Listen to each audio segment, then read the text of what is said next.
निर्वाचन पर बीजेडी संपूर्ण प्रस्तुत। निर्वाचन तारीख घोषणा पर प्रतिक्रिया दे बीजेडी विधायक नृसिंह साहू।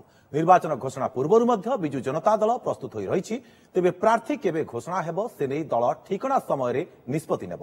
आशायी संख्या अधिक थिबारु पूर्वरु जेमिति मैनेज करा जाउतला एथर मध्य सेमिति मैनेज करा जिवो। सारा भारत वर्ष रे षष्ठ थर जीति नवीन पट्टनायक इतिहास सृष्टि करिवे बोली कहिसंति नृसिंह। तेबे कांग्रेस मध्य कहिछि आमे निर्वाचन लागि प्रस्तुत, टिकेट रेडी होई रही। बीजेपी एवं बीजेडी प्रार्थी घोषणा कला परे ही आमे प्रार्थी घोषणा करिबु बोली कांग्रेस कहिछि।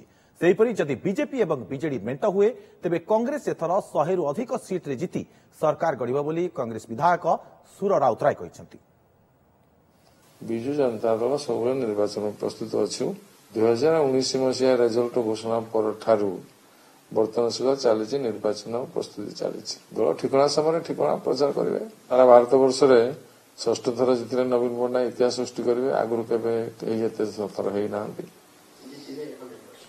निश्चित जीतने संदेह।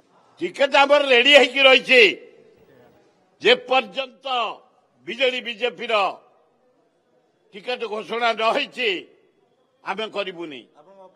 आम अपेक्षा करछु किए कोठी लड़ब एभलिया कैंडिडेट देबु जमते बीजेडी बीजेपी को धूली सात करी 26 वर्ष सरकार को हटाइबे ताको कैंडिडेट बजे सरला पर आमे दबु। आमे से चेंग देइतला आमे हाबेली दबु।